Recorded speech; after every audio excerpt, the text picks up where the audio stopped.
Lord, in word prayer. Yeah.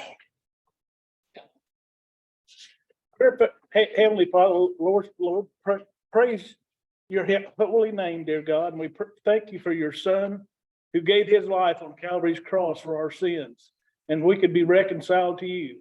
Dear God, we pray that you'd be with us as we go to our meeting, guide and lead us in everything we do and say would bring you praise and glory.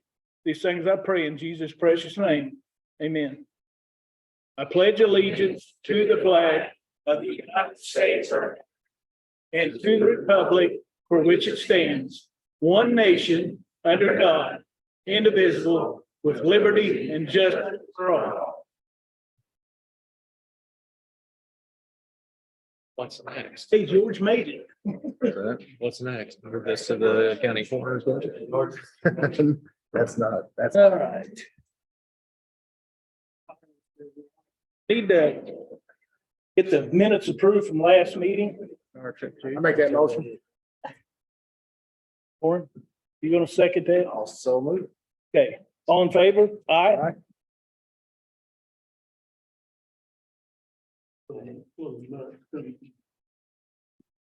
That's it. Now the claims. Wow. That was right. Wow. The claims of the final total on the claims, 80,872,153.35. That's because we had the Ouch. payouts, all the distributions. Oh, for to okay. Wow. Yeah. 80 That's- million. That was the I thought settlement. you got a raise or something. I wouldn't be here if I had that. That was for the settlement payouts to all the areas. Okay. We'll let it slide this time then. Make a motion. Yeah, I need a motion to approve the minutes or the Second. claims. All in favor? Aye. Hey, who seconded? Who first? Person. Okay, made the motion. And we do want to notify, or we have the clerk's copy here, everything, so we do acknowledge that.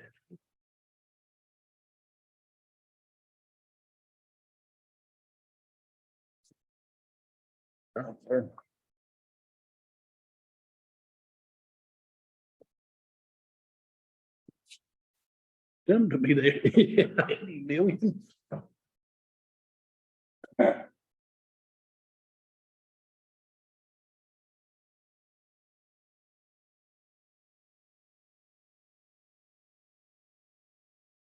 All right, we have any department reports?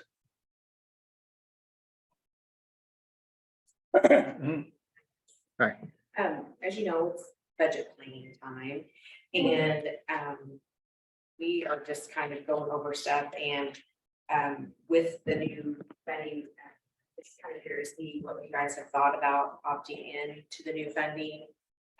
So we can budget and do a health plan for that. You guys talk or do you know, or? Haven't, talk. I mean, we need it. I mean, we need that real bad. And they suggested to talk to you guys in a meeting to see what you guys decide to do. Even though you will have to opt in on the red cap that they. Right. Just, it's important for us on the planning of it because it will take some time to put that together, so.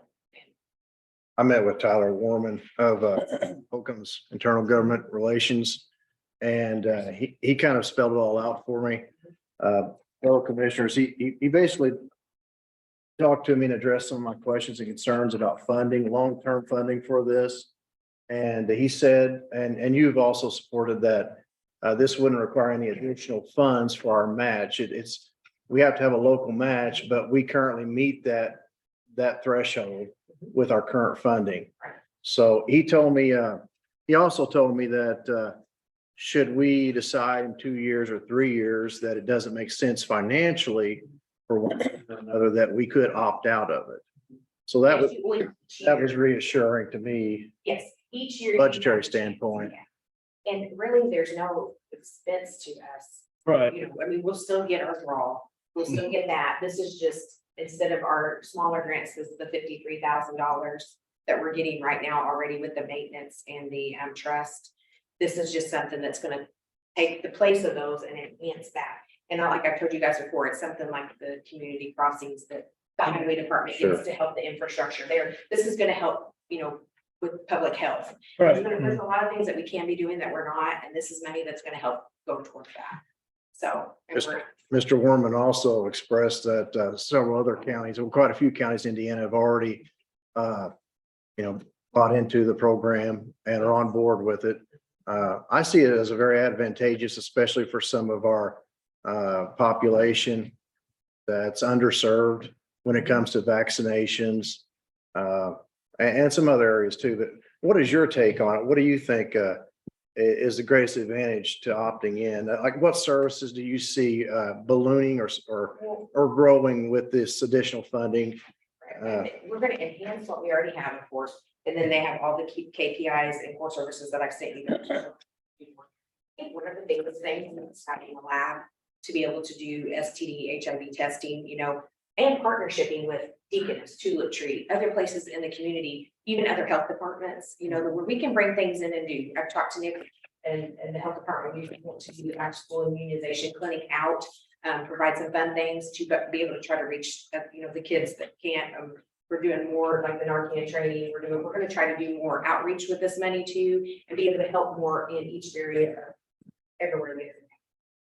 So I think it will definitely be a good thing with that. So, and having a counselor, on our board with helping with, even mental health, family planning, different things like that. So there's a lot of stuff that we can be doing. That and outreaching. So I think partnership is the big, Yeah. it allows us to contract with partnership with other people that want to operate. I think that's great too. After speaking with the governor's office and hearing all the details about it, and also knowing that we can opt out at any time, I have to say, I'm very supportive of it. And should we put it to a vote at some time? You have my support. We need a And I vote told you tonight. guys, we had our Board of Health meeting, they're all in with you guys. If you decide to opt in, what do we have to do to meet everything that we have to for that department? Well, that really helps that we can opt out, Yeah. and if it don't work out like we want it to. Every year, and we can go the first year, and how we're building, and what we do. I can't see it going in a bad direction. I mean, it's money that's gonna help enhance things around here and to help and put more wellness in the community. So I think it's gonna be a good thing. So. I agree. With My, people supporting it and the health department. and- right. My inquiry, my concern was, and we've been very stable for many years here in Indiana as far as our state surplus goes. But I was just concerned about how would it be impacted, or how we would be impacted locally should the state budget be impacted by some negative consequence. And he assured me we could opt out. Yes. That's it. I just wanted to, what you guys thought, and just with, like I said, the financial planning is the whole, I know you guys have to decide that. It is gonna require a lot of work with figuring out staffing and financials and everything, so. And it's good to have that for council too, because they're gonna want what we're gonna do for sure. So right now, I did do an opt-out, opt-in budget, but everything together with the opt-in, just other than what we're kind of spending in the year. Right. Personnel and that kind of stuff. I just did. Sure. Things. Have you received any feedback from the county council as far as them being warm, cold, or lukewarm, or how do they feel about this program? I mean, they haven't really said, they've listened to things and they've taken things from us, but they know that it's in your guys' decision on what we should do. I mean, I think anytime that we can get more money to help the community is a good thing. So Yeah. depending on it, it works out and we can just take that year to year and see what happens. So. So you think we need to go ahead and do it now, or do you want to wait till you? I think it would help me with planning and budgeting and everything. You get as far as like having things ready for council, and deciding what we are going to do with it. Just to know what you guys want to do. It will help with that. and the auditor's office, you know, they have our budget and stuff, it'll help them. Me getting those numbers to them and where we're gonna be spending stuff, so. And we know Mike needs all the help he can get. He's got a good group. I said, we'll go for it. Go ahead. I'll make a motion, we start with this medical ruling and I'll second. keep going with it.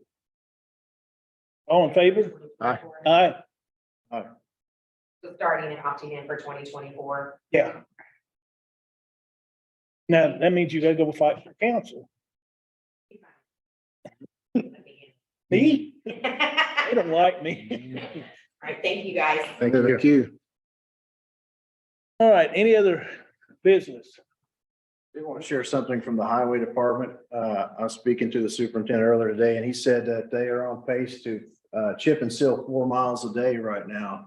And Good, so they're too. making a lot of progress with the chip and seal. Want to caution everybody that there are signs out and to watch for them. I know sometimes if you're in a hurry, you don't see them, but If you don't see the white rock down, don't go down it. It's gonna be all over you. be careful. Pedestrians and travelers and everything in between, be careful.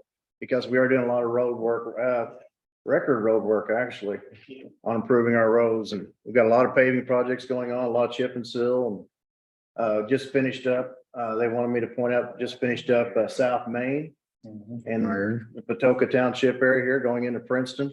And I think it's a pretty nice project so far. It's really improved that area down there. Yeah. well, It it's is. All right, let's go into old business then and talk to George.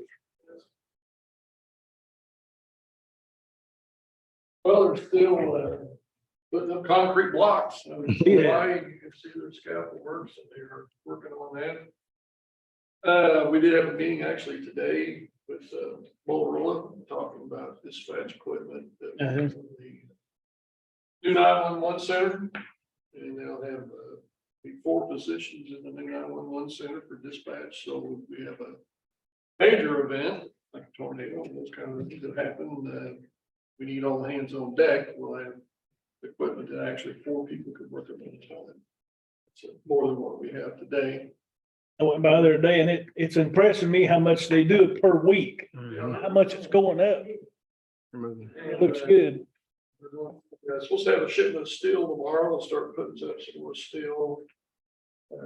Thursday. So, yeah, we'll move along. Anybody got any questions? Nope. Okay, George, I want to see you a minute. good speaking to you. We want to see if we can get a That's right. survey done on Oh, Eden okay. Church Road. I'm putting the speed limit down. There's no signs.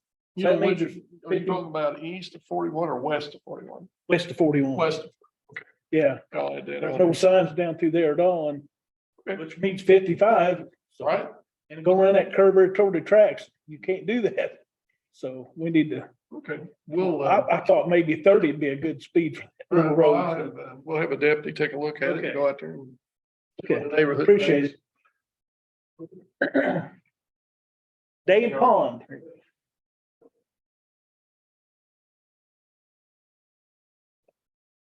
Well, I know you guys are aware that we've been working on trying to get some ground for a new ambulance base. We've been working on this with the Gibson County Fairgrounds for a period of time. I think we finally gotten to a point that pretty much everybody's agreement everybody's pretty much probably agreed on the purchase agreement. We're just having to get everybody to sign now. Anyway, I know I've talked to Jason, he should have that purchase agreement. And, I want to see if we can go ahead and get that voted on, after we go ahead and get the ground, because when we get the ground, there's things we can't, do to move it forward. So we need to get the ground so we can move forward with this, and I know the Fair Board has been waiting for us to finalize a few things, and I think we're in good shape now, so I'm just asking you guys to go ahead and maybe vote on it tonight, and we can move it on. Is something we do in the building committee or is it something we do here? You can do it here this evening. You can do it here this evening, or you could postpone it to the building committee meeting, either way. Yeah. Yeah. Let me go over the There we go. summary of it. So the purchase price is 125,000. That's after we had 2 appraisals done. Is less than the average of those 2 appraisals pursuant to law. There are, as you know, some trailers there that are owned by the tenants, renting the lots. So those will have to be addressed, and we'll work with the sellers, with the seller in getting those relocated. Got a contemplated closing date of July 30th of this year. That's the gist of it.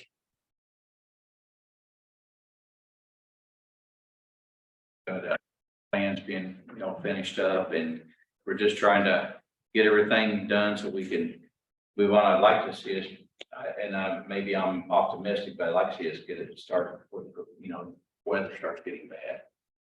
If we could, like I said, I'm going to be optimistic, but if we could get it started before that time came, it's gonna make it a lot easier for them to work on it instead of working in the mud. So that's what, You should get them trailers moved too. yeah. That's good. Yeah, I think all this can be done. It's just, again, I try to look at things optimistically, and I think we can get it done. It's just. Yeah.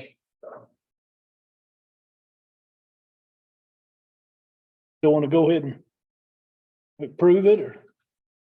You found a pretty good location. It's centrally located for Patoka Township and also would benefit those folks like in Mount Olympus or up in Washington Township. The location's about as good as you're gonna get. I mean, it's got real good access. I mean, you can't really beat where it's at. We've got, good roads going north, south, east, and west.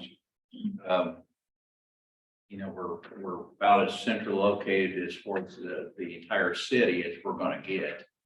And then also for all the events that happens out at the fair, which I know you just particularly knows all the things that happens out at the fair. So it's kind of one of those things that, it's gonna give us better coverage and, for that and the parks right there, swimming pool. So, Locations in close proximity to downtown Princeton. It's right there beside the swimming pool where a lot of young people are and people of all ages during the summer times. You're close to the fairgrounds, and we have all kinds of events out there. And so I think the location is an outstanding location. How are you on funding? Should we approve this tonight? Have you received confirmation from the redevelopment commission? yeah, the paper I've gotten, which was through, I think it's Baker Tilly, that's right, Amy. That it shows that we do have money, at least a portion of it now, which we could easily go ahead and get this purchased. And then, hopefully, by the time we get the building, the other money will be coming in. So I think we're in pretty good shape as far as the finances. Just, trying to get this thing rolling now to where we can, so. I appreciate you guys' support. Sure. I'll make a motion, we go ahead and put our support in for it. Maybe get the fair board, maybe sign it over. I only have one question. Jason, what if we want to do? It's just gonna be a location just for for them, right? If we vote on this tonight. What if we potentially wanted to put somebody else or something other out there that just vote by saying yes now, that just for only them, or what? No, your vote tonight is just the acquisition. So if there's space Right. for other buildings and that's what you eventually decide to do, you certainly can do that. You're not being limited by this contract. It's just acquiring. And David, maybe you can help me out with the dimensions if you can remember, but how big is the lot size? Like 1.6 acres. I Almost 2 believe. acres, okay. Yeah. It's almost Size 2 acres, parcel. yeah. Oh, yeah, plenty of space, it sounds like. Don't hold us to it, it's right on that range. I second that. I second. All in favor? Aye. Right. All right, Thank Dave. you, guys. Thank you, Dave. All right, on to new business. The Habitat Hazelton Boat Ramp Beautification Project. Anybody got that? Okay, I visited with them with Julie, Julia Rom from, Habitat. And then some of the locals from from Hazelton yesterday. So what they have is the boat ramp out there, which I never knew was even there, but, they have a parcel that's with DNR, and then the next parcel is Gibson County. So right now, what they're wanting is us, right now, they're wanting to do, they got money, I think from Duke, like, $5,000 to do a green space. And they're wanting to do it, they want to get permission from us to do it on Gibson County's property. $5,000, I think they got, Master Gardeners is going to donate to them some of the plants. And they're wanting to do, 2 picnic tables out there for right now. Then put full concrete right there, at that area. And, so I think we approve that either yes or no, for them to build on, them to do that on our property. That's what we can do right now. But they also want to know they're gonna need help as well to get it surveyed. We don't do our own surveying. We're private. I guess I'm saying we don't do our private search. Is that right, Scott? We don't do like private surveying for the ground. We can't do that. So we'd have to outside source that. So for that part, I've checked with somebody. I just checked with a guy that I used before, Greg Kissel. He said that'd be roughly around $2,500 to do that. And I know that they're gonna want, see if we can contribute on that for the parcel. So they stay off of DNR ground. But I think it's right now, as far as we don't know, we can check with Judy later on as far as getting the money, where the money comes from. Where we get to 2,500 or put out to a couple people and get a bid on whoever does the surveying for us. But I think right now, just getting permission for them to just do the project on our ground, what they're wanting. I'm totally in favor for it. Yeah, I think it'll bring more life to that area. I was there, I haven't been there for a while, but it's sad to see. So we'd like to see it get beautified, and they're wanting to do this project around September. Right across the street, they have the old school and has a playground area. They're gonna have local volunteer firemen, and all of them are gonna come help paint the equipment at the park, and so they're trying to do a little bit over there. So Sounds like a that's great project. I think it's a great project. That's the gist of it, though. Scott, did you say, now that's county owned property, right? Correct. Did you say that you cannot survey that down there? No, I don't do private surveying. I'd be glad to help any way I can. I do have a couple employees that are gonna be out for an unknown amount of time. Due to some fortunate circumstances. Are you not allowed to survey county property? I didn't say that. Are you allowed to survey county property? Am I allowed to? Yes, by state statute. Yes, I can. Licensed professional surveyor. Okay.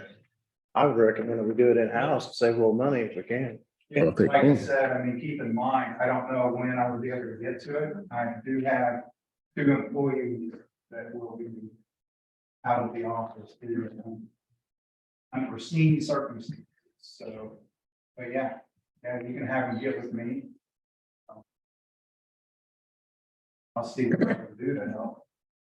But I don't know what that timeline, keep in mind, I don't know what that timeline would be.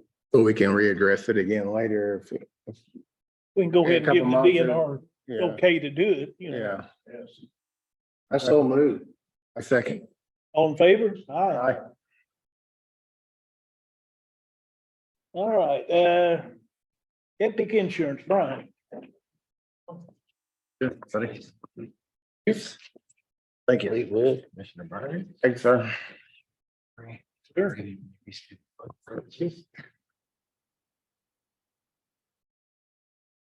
You've got a lot of data here, which I typically do every time.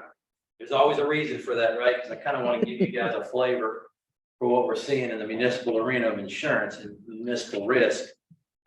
In your folder there, you'll notice two sides, obviously.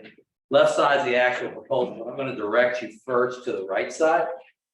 Kind of want to give you a snapshot. You know, one of the things we really work to do as a broker is proactively look at the market. Are there options that we could seek on behalf of Gibson County that's going to make it make sense, obviously fiscally being primary, but of also concern, we want to make sure coverages, terms and conditions are intact.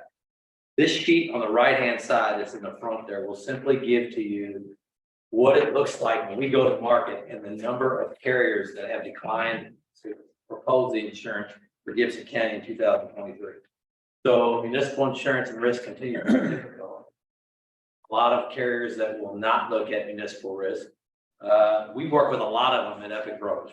I work with a lot of them in the tri-state myself. But when we talk about the differential between cities, towns, counties, and school corporations, in all honesty, counties tend to be the most difficult, primarily because of the.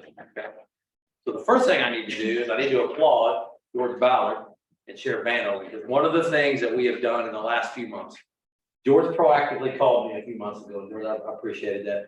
Had a chance to sit down with he and Sheriff Vano and just discuss the jail. Obviously, you're building a new jail, which is going to be a great asset for the county. But optically, when insurance carriers look at jail and they look at law enforcement risk, jail is always primary. It's the thing that stands out.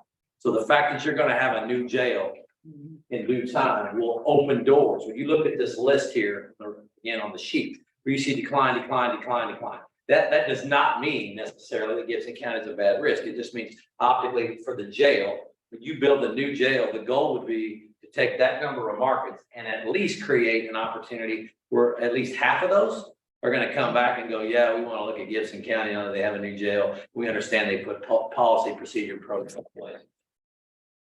All due respect to preceding folks in office, since Sheriff Vano has come in, he's opened his doors wide. He's very much said we are more than welcoming travelers to come in. Obviously, you guys endured a COVID period.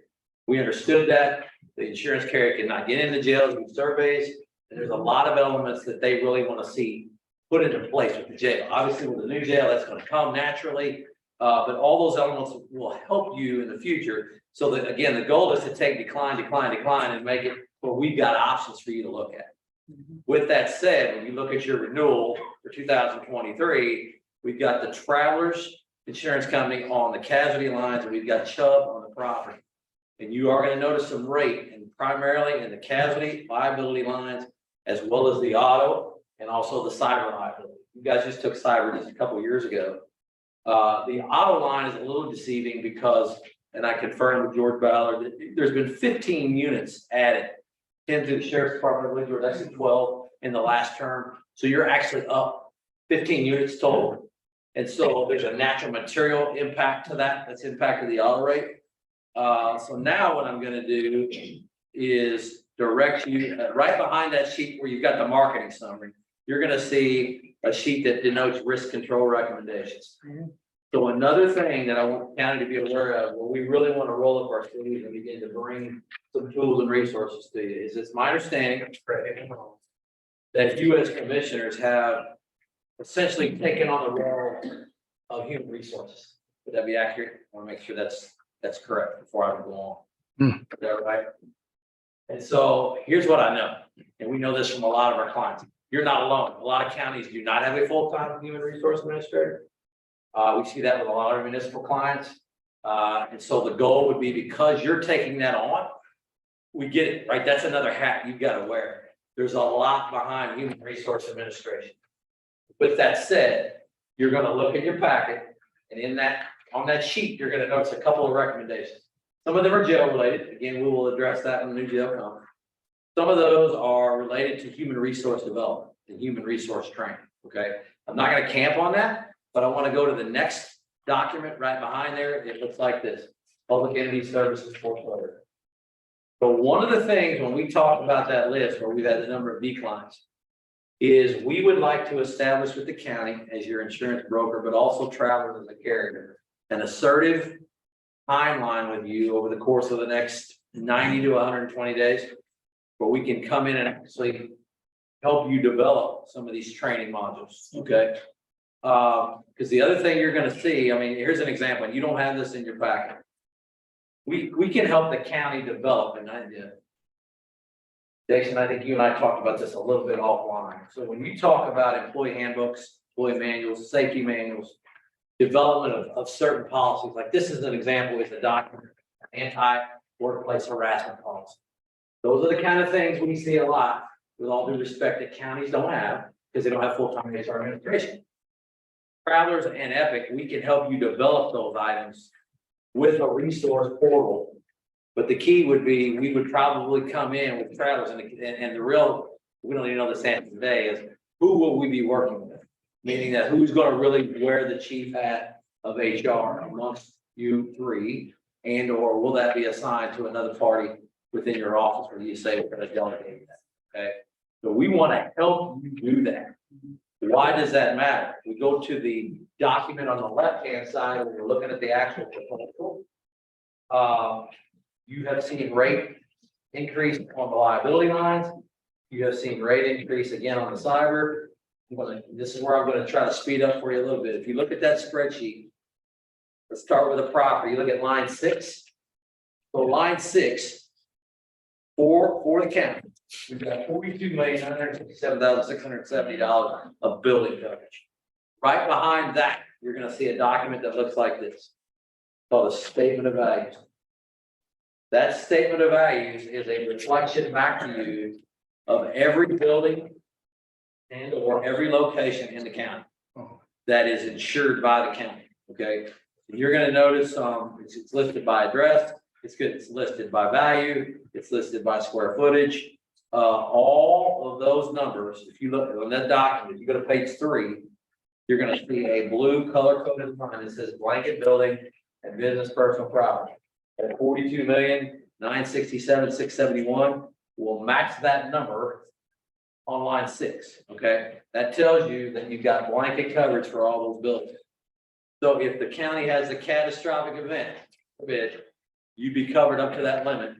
But because you have blanket coverage, let's say you had a significant loss at a single location. I'm gonna pick one in random. Let's use the North Annex building that we're in. Currently insured, this building we're in is insured $1,428,000. Okay, let's say we got $1,428,000 on that building, and there's a fire or tornado that destroys this building, takes $1,008,000 to rebuild it, $2 million to rebuild it.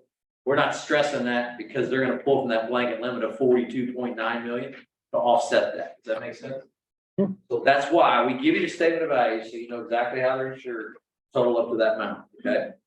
The other thing I was gonna bring a couple of highlights to you. Of the 42 million, we've got 25 on line 18. We've got $25 million of earthquake, which is a sublimit to the 43 million. But that's normal for property valuations of your size, and especially in our regions for a high hazard quake. Line 19, you have an earthquake deductible with Travelers of $50,000. Okay, that's a big number. Here's where I want to encourage you on that. Most of our markets that you see on that other list, they're driving deductibles of 10% of the value. So what does that mean? A lot of our markets, if we use the jail as it currently stands, we've got it insured for $16.7 million. Your deductible on the jail would be $1,670,000. But Travelers offers a $50,000. So that's a win for the county. Make sense?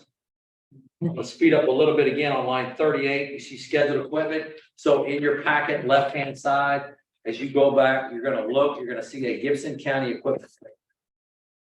So that equipment schedule, if you tally that down, the total of that sheet comes down to that number on line 38 of the proposal, $6.6 million. The thing I like to remind you of there is, unlike property, which is replacement value, if you look at that equipment schedule, you look at line 16 as an example.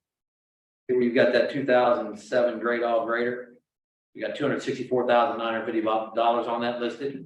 One thing I encourage you to do on equipment, they will always depreciate time of loss. Why does that matter? You got a $264,950. You have a deductible on your inland marine of $1,000. So if you lost that, your first thought is, well, you're going to come in and stroke us a check for $263,950. That's how that really works for equipment. They will always depreciate it. So they're gonna go out on the open market, if they can find a 2007 grade all grader online, similar hours of use, depreciable value, et cetera, and if say they could find it out there for $199, $199,000, they're gonna pay you that amount. That makes sense? So I never want a misperception there, just so you're advised of that. Still on the spreadsheet, good on the top of line 48, the second page. You've got an additional police and ambulance miscellaneous equipment at $1,600,000. That's important, obviously, to the police and ambulance services. You get down to the liability section, starting on line 53. So this is where the county saw some rate inflation. Okay, that's not necessarily a reflection on the county, but we have had some claims.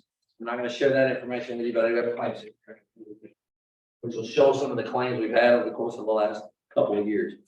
But this includes general liability, sexual abuse, and molestation coverage. Any kind of, you keep dropping down, you got law enforcement liability. Obviously important for your law enforcement officers. We've had some law enforcement claims, but that's not uncommon in 2022, 23. You got public officials E&O on line 80. That covers you and anybody else that is a commissioner, a council person, or anybody else that's appointed or elected. You come down to line 91, you got employment practices coverage. I want to take you back up to line 65. This is a business decision. If the county were to say, because right now you have no deductible on the general liability. You said we're willing to assume a $5,000 deductible for a general liability claim. It would save the county $10,000. So the key there would be, if we look at your loss history in the last 3 to 5 years, you've had quite a few claims and you've beaten a lot of those up to $5,000. Okay. You got to think about that, but we wanted to propose that to you as an option. You go to the top of the next page, you'll see auto coverage, and you've got automobile liability at $1 million, and then you've got all your vehicles. If you go to your packet, left-hand side, in front of that, you're going to see a vehicle fleet list. This is something we always want to be cognizant of to make sure we're up to date. Again, we've been very, very good at that, and making sure that these vehicle lists are up to date. All those vehicles, we got 127 units. Yeah, 111 last year. Okay. So one thing on line 109, bring your attention to. This is common for municipalities. Travelers is looking to impose a $5,000 auto liability deductible. Okay. So for any one auto accident, you'd have a $5,000 auto liability deductible. Come down to cyber on line 116. If you look at the cost on line 116, that is a big ticket for you. You show revenue for the county at 135 million. Is that a true projection? What was the question? The revenue for the county, we're showing projected 135 million. That's what that premium is based upon. On the cyber. I don't even know that number today, but just so you know, there was rate inflation on the cyber based on increased revenue. You drop down to line 151, which you got a $5 million umbrella. That umbrella stacks over and above all those other coverages, all including law enforcement, et cetera. You go to the next page. This is your premium breakdown. The only thing you'll notice the total premium on line 166. Include workers' comp. That's got a separate renewal date for you. I will come back in the fall to present that work comp renewal. One of the things I want to encourage you on is that at Epic, we like to do business on a fee basis instead of commission. And because of that, it saves the county $13,000. We're actually taking lesser as a fee than you would pay us in commission. Down at the bottom of that page, you're going to notice the auto additions we talked about. Any changes we made as far as equipment or property, we've denoted them. That's the proposal in a nutshell. I kind of want to get your reaction to and or questions related to the marketplace, why it's so bogged down, and whom, and I don't need this answer today, whom can we work with to help you establish some of these HR practices, as well as other safety practices. So one of the things Travelers brought to our attention are different protocol procedures related to your 15 passenger vans, the drivers for the county, driver qualifications. driver's schedule. These kind of policies that the county currently have. We can help you build these policies from scratch. The beauty of it, Jason, you'll like this. These are legally vetted documents. These are not documents that you have to build. These are documents that are legally vetted that we can bring to the county for implementation. The key is legally, you have the documents. We can build this out for you from scratch so that in a year or two, we don't have this kind of bog down in the market. But it's something we have to be earnest about to help you. Does that make sense? So a lot at you there, quick window, questions, concerns. What, sorry if you've already said this, but how does this compare to last year's premium? Give you that number, Jason. So it is up. So between the general liability and the cyber, those two lines alone combined are up over 60,000. It's easily a 20% on all lines of coverage. 85,000 total, is what I understand. Increase. All that's related to claims. Deemed many travelers non-compliance in the past. And that's where, we had a conference call with them to kind of talk about that. Is how do we work diligently to get you in compliance? Some of that is a byproduct of commissioners come in, old commissioners exit. Sheriff's elected, old sheriff exits. That's why I'm saying with the three of you and a new sheriff in town and George's assistant, we can help you drive these things because we need to drive compliance so that we can go back to market and bring options, right? That kind of impact is costly, right? So the only way we're going to create that opportunity is to drive compliance. Again, we're here to help you. Our deductibles, who comes up with those numbers? Is that just a carryover from previous years? Yep, yes, so like the property deductible is a carryover, the auto liability deductible is new, the inland marine deductibles are different. When you get into the liability side, like law enforcement, public officials liability, all those liability deductibles vary, but yes, they're standard for the industry, for municipal industry. Does that make sense? It does. Like, for example, law enforcement liability has a $25,000 deductible. Law enforcement in 2023. That's pretty common. We've seen those go upwards to 50 and above. So is it as simple as doing a conference call with you and saying, hey, bump this deductible up 5,000, this one up, and you can give me the output right then and there? Yeah, we can give you those, how you want to adjust those, we can calculate all that. Okay. You'd mentioned one building figure early on in your presentation, and you said that the standard or the norm is around $1 million for a deductible. But we have a $50,000 deductible. Seems like maybe we could gain a little ground there, potentially. You mean by bumping that deductible? Yes, sir. Yeah. I mean, we can look at any deductible out there you want to look at.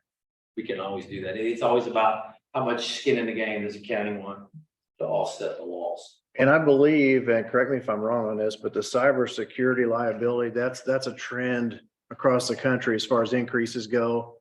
And we're seeing that with more and more Yeah, so cyber problems. And municipal accounts, municipal entities are a high target for cyber. It's very unfortunate. You guys, and Dan Parrish is your advisor. I know Dan well. Dan works with me with other clients. So you're in trusted hands there with Dan's advice. But yes, that premium line for municipal cyber is going to, again, based on.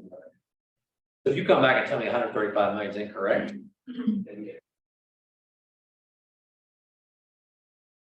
On the buildings and equipment, are you just working with department heads to get those numbers? I mean, I understand you got numbers from previous years, Yeah, but so how do we, for example, and I know you've talked about the courthouse before, but we got that valued at 13 million. How do you come up with a number like that? Yeah, so that number is based upon current market value and cost to rebuild. So when we talk about all those elements coming out of a pandemic, we talk about an inflationary environment, all things building costs, supply and demand, cost of material, cost of labor. That's what's factored in there. Jason, now here's the real key to the courthouse. We've talked about this in the past. Because of the architecture alone in your courthouse, there's no way you can rebuild that building adequately. Less than $7 million. It's put it back to like kind and quality. So that number there is really reflective of new kind of material going into the building in the event of a loss, as opposed to historical architectural type work. We've presented this in the past. The prior commissioner group, there's a group out there called CBIZ. They can come in and do, evaluate building like the courthouse. They can give you that feedback for what it would truly cost. The last I remember, that 11.7 million is upwards to $18 million. Courthouses in counties are very difficult to determine. You didn't, all, they got amazing architects. Did I answer your question? I think so, yeah. But if something catastrophic happens to it, we're not limited to that 11 million, we're limited to the bigger pot that you said earlier. Correct. So the key there would be modern day material. So if you walk in a courthouse and you've got certain types of crown moldings and other types of things architecturally into the ceiling, that could be impacted because they might come in and do I'm not saying they're gonna do a ceiling like this, but they may do what's that where you pepper it up on this, you know what I'm talking about? Yeah. There's all kind of creative ways you can do a ceiling like that. But it would be difficult to get it back to the way it is, the way it's insured now. But you've got replacement cost on it, yes, replacement cost of today's material. That thing was built in what, 18, what is it? 18, got a date on here of 1896. Is that right? George can answer that. 1884. Thank you, George. See, there's the county historian right there. You're not gonna wrong guy.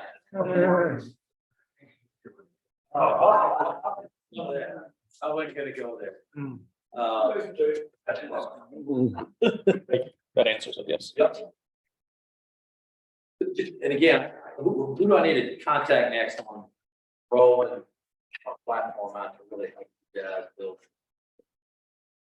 I think maybe we can have an answer to that question after, we're having a building corporation meeting. Well, your question is more about HR though, right?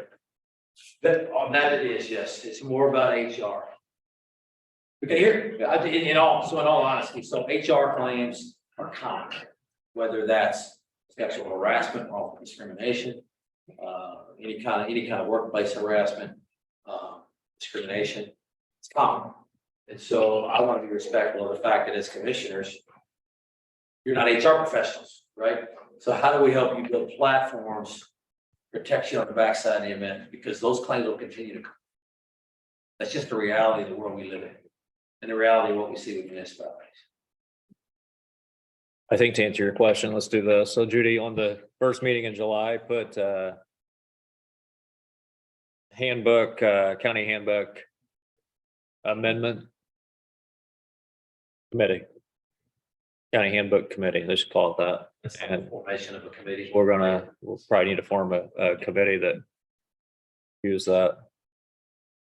And I'd be glad to meet with that committee as quickly as possible because we can help you. That's the key. We just want to help. Okay.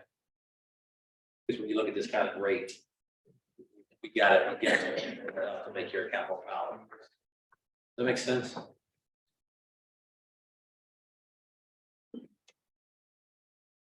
So how much was the total premium? Minus work comp, that number is. sorry. Minus what, work comp? Yeah, work comp's a future renewal. $412,960.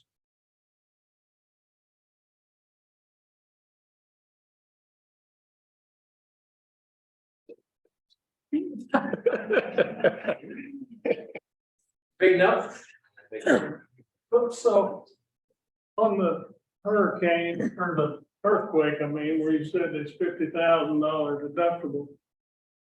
If you bump that to 100,000, how much did that save on the premium? So your property premium of that 412 is 58,809. If you bump that up to 100,000, in all honesty, it might knock it down a couple grand. It won't be dramatic. It won't be dramatic. You'd almost have to take on a percentage deductible for a significant price decrease. My concern for the county is always, again, you use the example of the larger building. at 16 million for the jail. That would be at 10%, just the normal deductibles we see, that's 1.6. Try to avoid that. What about cameras in there in the work vehicles, like county trucks, you know, the dump truck? and all? I know that lowers your insurance quite a bit if you have cameras in there. I wonder, would that lower, you know, if you had it in all the county vehicles, would that lower their? Telematics, those kind of things, yes, those kind of things, you can get discounts on that if you do that. But that in itself is a cost, right, that they implement. But I mean, in the long run, it would pay for itself. But yes, long term, because it just increases safety on the road.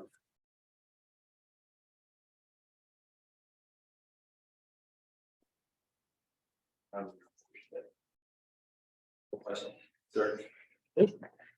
Thank you, Brian. You. All right, next up is fuel bids. I received one. That one came in from Wabash Valley Service out of Grayville, Illinois.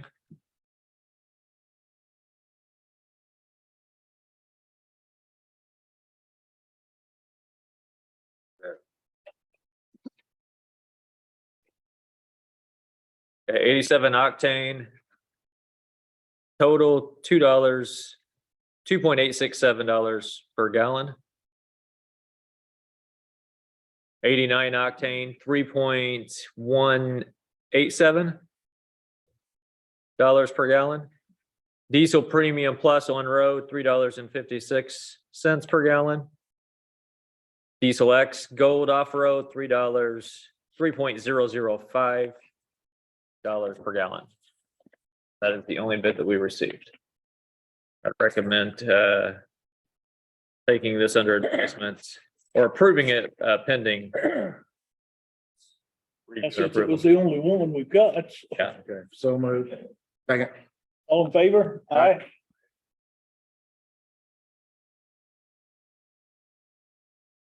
Okay, now that shows the ordinance for hiring employees and appointing appointees.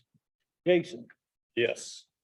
This, you've been provided with this draft ordinance for your review. It essentially references a lot of Indiana code. That Indiana code in various sections specifies that the clerk in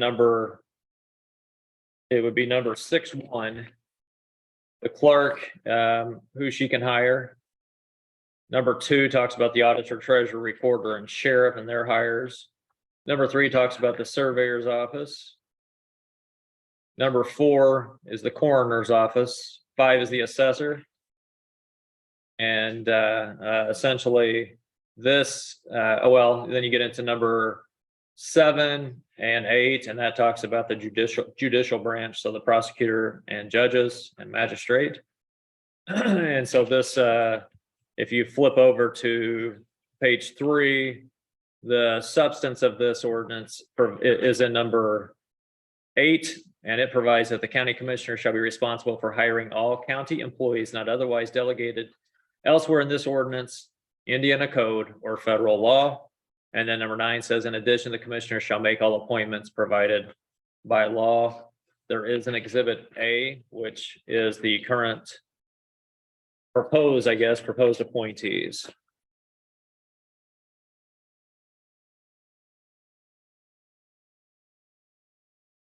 Are there any questions or concerns about the ordinance as presented? Is there anything in there about the sheriff's report? There is not. There is not. There are the hirings by statute, the hiring authority for the sheriff's. Yeah. Maybe number 2 addresses that. Let's see here. Yeah, code 36.2.16.4. I believe there may be something in there. Yeah. I actually, a combination of our number 2 in this ordinance and number 8, which says that Indiana code. So you're correct, but Indiana code would specify, since you've got a merit board, that is who does the hiring for that department. What about correction officers and communication officers who would be hired in? I would say that would fall under number 2, which is the county sheriff. And you're welcome, Mr. George, if you'd like. Feel free to come up and grab a copy, but it spells out all full-time, part-time deputies and basically, as, it may have already been said, but just to reiterate, Indiana code trumps, Indiana code trumps and federal law trumps any kind of local statute. But with that in mind, we also included that language in the ordinance too. So.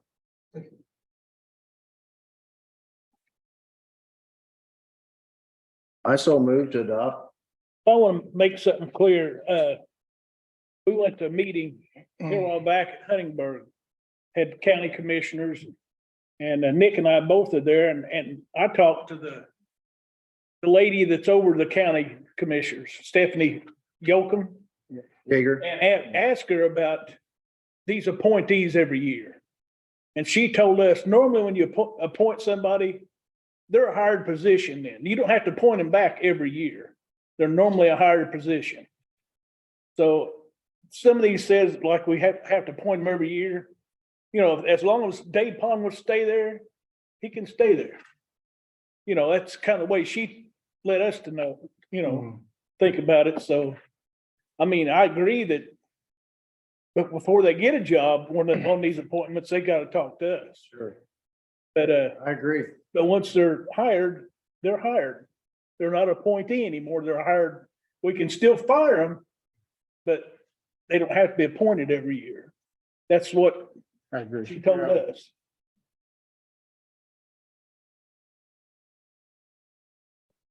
So, I so moved to adopt it and would be in agreement with everything you said. okay, I think the second. All in favor? Aye, Aye. opposed? Both. I think, I'm not opposed right now because I was just handed this morning, and I would like to do more. Check more into it, but that's the reason why I would like to be able to check more into it than just from half a day of reading about it right now. So, guys want to go ahead and do it? That's up to you guys. Okay. Well, pass 2-1. All right, now then we've got medical leaves. And I've got 2 of them. I think There's 2. we need to make a motion to approve them. So moved. A second. All in favor? Aye.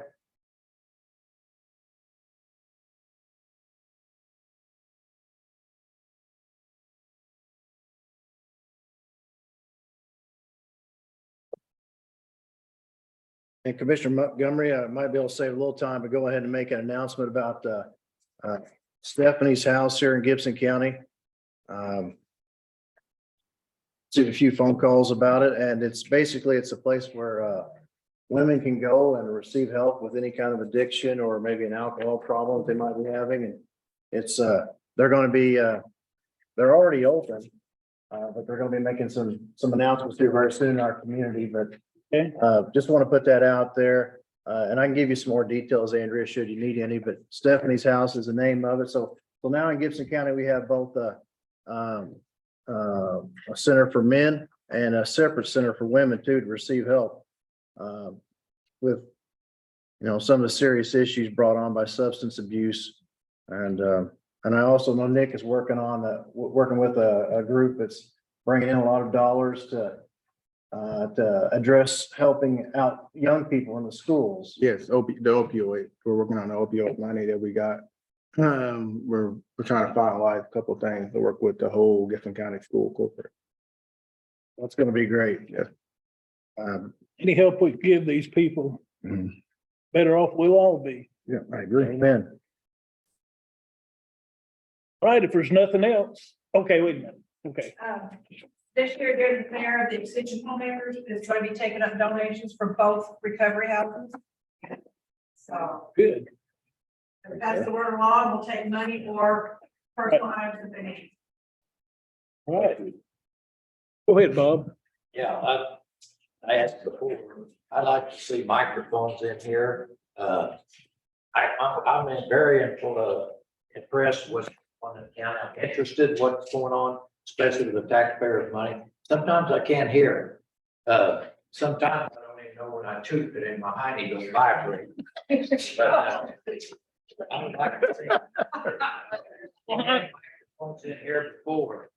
I wonder why we can't get it back. Well, I would say we need one there because we've got them here. Every one of these things is a microphone. I can't hear a thing that thing's saying. Well, I'm not gonna put it up here so you can hear me. But that, every one of these things on top is a microphone. Yeah, But it wouldn't hurt if we had one there. I'm probably not the only one in here. It's a little bit on the hard hearing side. Huh? Down your ears. Good. What'd you have, Roy? How come county needs 16 more vehicles this year than they did last year? Well, most of it come through ARPA, the ARPA fund, so it didn't cost the county any money. It come through that ARPA fund. Yeah, it didn't cost any at the time, but now it's gonna keep costing from here on. Well, that might be true. That number will be reduced. Yeah. Right. We had to cover 10 brand new vehicles with insurance or we couldn't drive them. Those have not come into our fleet yet, but they eventually will in the next 3-4 months. Then vehicles that they're replacing, those vehicles will come off and we'll be getting those phased out. So that number will go down. I have a problem with the county, like the sheriff department, because when you see a marked vehicle like at a school or something, it's gonna help. But can't we pay mileage on some of these other vehicles and eliminate them? Have you looked at the options there? Oh, I mean, everybody's got a vehicle, and everybody's driving them home. I never did have one well, except when I was performing for AMAX, but usually you go to work and your vehicle is there. You don't get a vehicle to drive home. And I think we just need to take an option, look at the option on paying mileage. Can we save money? no. I think it's worth looking at. It's worth looking at. I agree. So what is the county's end goal with putting the recycled asphalt millings on the county roads? Do I now? What is the county's end goal with putting the recycled asphalt millings on the county roads? Well, you know where Cobb Edwards lives. Okay. See, they built that again. They took off the top section. They're getting ready to put new pavement. After about 7 years, maybe say 5 to 7 years, they'll come through and put new pavement over top of that. Once the base is set. So why are we putting asphalt millings, which is the base material, on top of rock, which is also base material? Yeah, but rock, when it gets wet, soft. So, We need to address the base problem and make a road that doesn't damage the farmer's vehicle while they're driving on the road to take care of what they have to do to make a living. And like Cobb's roads, it did get milled. It also just got chip and sealed before it got milled. well, What it was the purpose of that? To chip and seal it and mill it within? chip and seal, it doesn't seal the road where water can't get in it and then pop up in the winter time. But it got chip and sealed and then immediately milled afterwards. It didn't get chip and sealed this year. Yeah, I'm positive. Tell you what, I want to show you guys something if you haven't been after the meeting, but I paint a picture too. We collectively, we have said we want to reduce the number of millings roads. And I mean, we have told the engineer that multiple times. And I think he's in agreement with us. The previous commissioners, they had done quite a few millings and the crazy thing is we get people that call us asking for millings. But what you're saying, Residents that move to the country that don't want their Well, vehicles, or is it people that actually own ground and pay? I think you answered your own question. You're exactly right. and so- Well, I think, and to respond respectively, that's what we're doing. We're saying we want to reduce the millings. We aren't out there cheerleading for millings as much as we are saying, let's pave more, chip and seal more. And, but I'm going to show you this map before you leave. And it shows you just how little we are milling this year. And I think that's something you want to see. And I agree with the end goal that, I'm not saying that you're wrong as far as that, if we put the millings down and pave on top of it, that, I'm not saying that's a bad plan. But why are we continuing to spend the money to put more millings down when we're not paving the roads that have been there longer than 5 or 7 years? We could be using that money towards asphalt instead of making more roads that we cannot maintain for the meantime, when, I mean, you could beat a ball joint without a pickup in 6 months' time running down those roads. You've got valid points, and I'd have to say that, I know I agree with you, probably the other two do too. We don't want to see millings used unless there is a clear plan to pave them. But, to be very frank about it, paving is very expensive. And so therefore you're kind of reducing your millings too, right? I mean, you're not gonna be able to mill a lot if you can't afford the paving long-term. So it's a little bit of a chess match. But again, I want to show you this map because I can tell you, we have pushed back on the millings. Dixon, and I tell you, Yeah, so many people live out in the country now, don't want the dust. They want us to chip and seal. You can't chip and seal a gravel road and make it solid. You go through any road they chip and seal, when it gets a little soft, wet, then that chip and seal is all breaking up. You can also dig a ditch with the equipment you've done. Water off roads. And fine, the river rock and create a base. There's other options out there, than just create roads. Well, the river rock they're getting nowadays ain't river rock, it's pea gravel. And I tell you what, it'll last, the gravel in my driveway has been there probably 15 years and it's still there.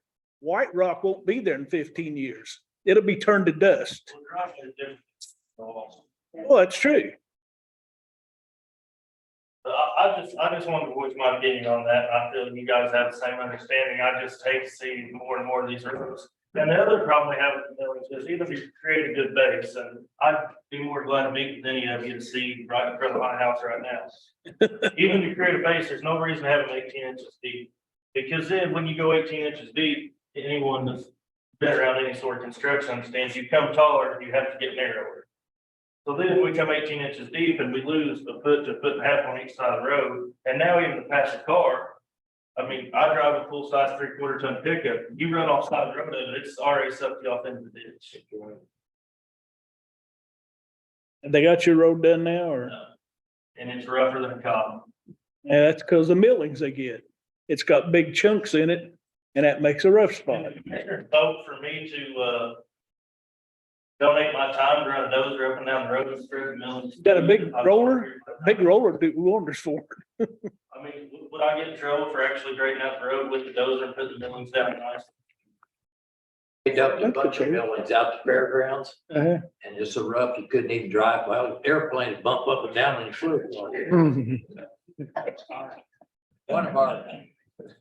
One of our neighbors out there is a commissioner over in Mount Carmel in Wabash County.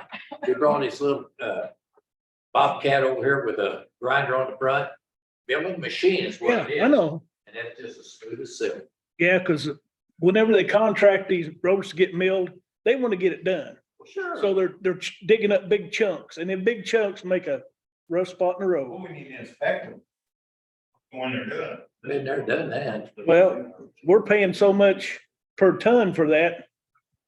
You know, if we wanted to pay 3 times that, they'd probably grind it up.